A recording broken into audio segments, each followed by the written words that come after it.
ABP Ganga, खबर आपकी, जुबान आपकी। इजराइल दूतावास के पास बम विस्फोट की घटना मामूली नहीं थी। उसे एक आतंकी संगठन ने अंजाम दिया था। बम विस्फोट करने के पीछे आतंकी संगठन का क्या मकसद था, इसकी जांच देश की जांच एजेंसियां कर रही हैं। साथ ही उन दो संदिग्ध लोगों की तलाश भी की जा रही है जिन्हें सीसीटीवी में कैब से उसी जगह पर उतरते देखा गया था।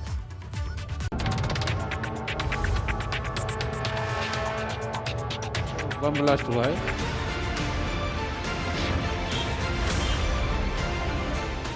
दिल्ली में इजराइल दूतावास के पास बम ब्लास्ट के बाद यूपी और उत्तराखंड में हाई अलर्ट देखा जा रहा है। दिल्ली से सटे पश्चिमी यूपी के जिलों में पुलिस अधिकारियों के निगरानी में सघन चेकिंग की जा रही। वाहनों, होटल और सार्वजनिक स्थलों को जांचा जा रहा।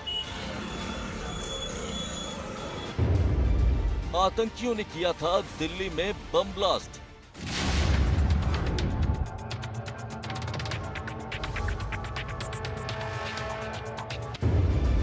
आतंकी संगठन ने ली ब्लास्ट की जिम्मेदारी।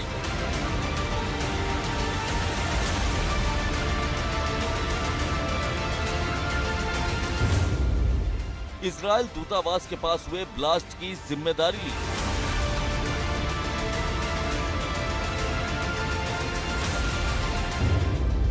ब्लास्ट वाली जगह से सुरक्षा एजेंसियों को मिला है एक लेटर। आतंकियों ने ब्लास्ट वाली जगह ये तो बस ट्रेलर है लिखा लेटर छोड़ा। यूपी और उत्तराखंड में हाई अलर्ट के ये हालात दिल्ली में शुक्रवार की शाम को इजराइल दूतावास के पास हुए बम ब्लास्ट के बाद बने। दूतावास के पास अचानक हुए बम ब्लास्ट की वजह से अफरा तफरी का माहौल बन गया था।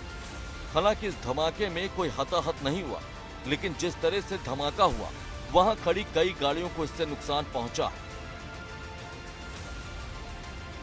इस वक्त हम डॉक्टर एपीजे अब्दुल कलाम मार्ग पर खड़े हैं और इसी मार्ग पर इजराइल एम्बेसी है, जहां पे कल देर शाम बम धमाका किया गया है। सबसे पहले आपको दृश्य दिखाना चाहेंगे कि जिस तरीके से यहाँ पे जो लोग आए थे धमाका करने के लिए उस इलाके की पूरी रेकी किए थे और जहाँ पे ये बम स्पॉट किया गया था, जहाँ पे ये बम लगाया गया था, वहाँ पे अगर बात करें तो वहाँ का जो सबसे नज़दीकी सीसीटीवी था वो ख़राब था और इसकी इलाके की पूरी रेकी करके तब यहाँ पे सीसीटीवी की जानकारी लेने के बाद और तमाम अन्य सारी जानकारी लेने के बाद यहाँ पे अगर बात करें तब यहाँ पे बम प्लांट किया गया। और जिस तरीके से बम प्लांट किया गया, हालांकि कोई हताहत नहीं हुआ, लेकिन कई सारी गाड़ियाँ यहाँ पे क्षतिग्रस्त हुई है और ये काफ़ी वीआईपी एरिया है। कल जिस तरीके से शाम को इस घटना को अंजाम दिया गया उससे कई सारे सुरक्षा को लेकर भी प्रश्न खड़े होते हैं। अगर बात करें तो यहाँ भी एफएसएसएल की टीम पहुंची हुई थी। इसके अलावा अगर बात करें तो दिल्ली क्राइम ब्रांच इसकी जांच कर रहा है, दिल्ली पुलिस की स्पेशल सेल इसकी जांच कर रही है और एनआईए की टीम भी यहाँ पे पहुंची हुई है। इसके साथ साथ अगर बात करें तो इजराइल की सुरक्षा एजेंसी जो है मोसाद, वो भी अब भारत का सहयोग करेगी और जो लोग यहाँ पे इस तरीके की घटना को अंजाम दिए हैं उनकी जो है जाँच करेगी, उनके बारे में पता लगाएगी। फिलहाल अगर अभी बात करें तो दिल्ली पुलिस आसपास के सीसीटीवी को खंगाल रही है। एक सीसीटीवी में एक कैब में दो संदिग्ध व्यक्ति उसको नजर आए हैं। कैब चिन्हित कर ली गई है और जो दो संदिग्ध व्यक्ति उनको नजर आए हैं उनकी सीसीटीवी फुटेज के बाद अगर बात करें तो वो कैब ड्राइवर से स्केच बनवाने का काम किया जा रहा है। आतंकी संगठन जैश-उल हिंद ने ली जिम्मेदारी।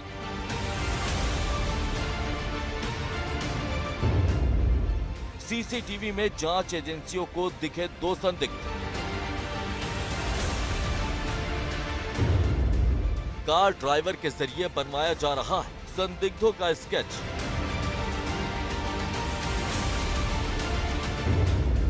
इजराइल सुरक्षा एजेंसी मोसाद भी करेगी जांच में मदद।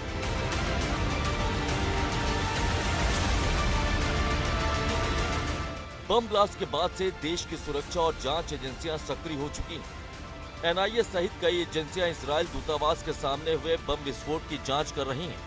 तो वहीं दिल्ली बम ब्लास्ट की जिम्मेदारी आतंकी संगठन जैश-उल हिंद ने ली है।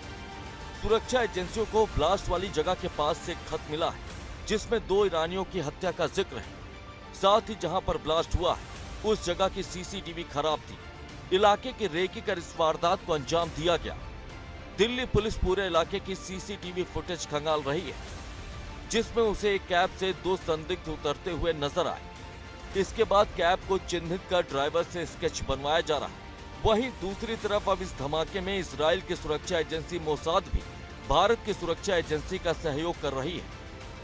बताया जा रहा है कि इसके बाद दिल्ली में रहने वाले इजराइल मूल के लोगों की सुरक्षा व्यवस्था और निगरानी बढ़ा दी गई। शुक्रवार की शाम को यह बम ब्लास्ट किया गया। इजराइल दूतावास के पास ये धमाका हुआ। ब्लास्ट से 1.5 किलोमीटर की दूरी पर बीटिंग रिट्रीट का कार्यक्रम हो रहा था।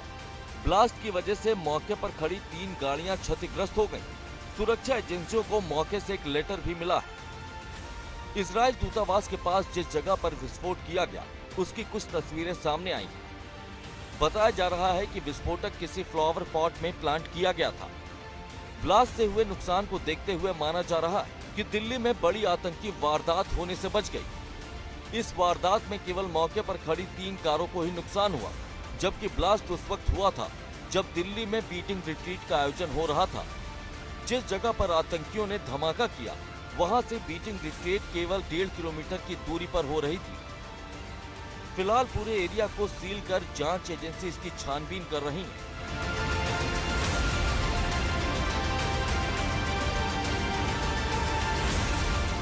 दिल्ली ब्लास्ट के बाद से यूपी में भी सुरक्षा व्यवस्था बढ़ा दी गई।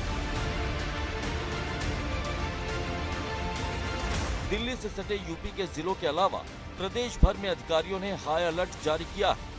इस वक्त यूपी के गाजीपुर बॉर्डर को लेकर सुरक्षा एजेंसियां और स्थानीय पुलिस अधिकारी भी खासी चौकसी बरत रहे। देखिए, हम लोगों का एक नॉर्मल ड्रिल भी रहता है सतर्कता का। जब इस तरह की स्थितियां आती हैं तो सभी जगह पर हाई अलर्ट रखा जाता है और सभी सार्वजनिक स्थलों पर, सभी महत्वपूर्ण वल्नेरेबल प्लेसेस पे हम लोग सतर्कता रखते हैं। और ये एक नॉर्मल चीज़ें हैं, लेकिन नॉर्मल चीज़ों को भी बहुत अधिक सावधानी और विशेषज्ञता के साथ इसको किया जाता है। हम लोग एएस चेक्स वगैरह इसमें लगातार समय समय पर कर रहे हैं और जितने भी और लोग हैं उनसे भी समन्वय करते हुए जो भी चेकिंग है, क्योंकि अल्टीमेटली सुरक्षा सभी के लिए महत्वपूर्ण है और सभी लोगों से मिल करके हमारे पुलिस के जो लोग हैं, जो हमारी बीडीडीएस की टीम से उस पर कार्रवाई कर रही है। समन्वय स्थापित करते हुए जो भी हमारे ऐसे वल्नेरेबल प्लेसेस थे उनको आइडेंटिफाई पहले से जो किया गया है। सार्वजनिक स्थान है, सभी जगहों पर हम लोग सतर्कता रखे हुए हैं और जो कुछ गोपनीय रूप से भी हम लोग अपनी जानकारी अर्जित करते हुए विशेष अपनी सतर्कता रखे हुए हैं। इजराइल दूतावास के पास हुए ब्लास्ट के बाद से यूपी के पश्चिमी जिले सबसे ज्यादा अलर्ट मोड पर हैं। इन जिलों में हर आने जाने वालों पर खासी नजर रखी जा रही, साथ ही सार्वजनिक स्थानों की भी सघन तलाशी ली जा रही।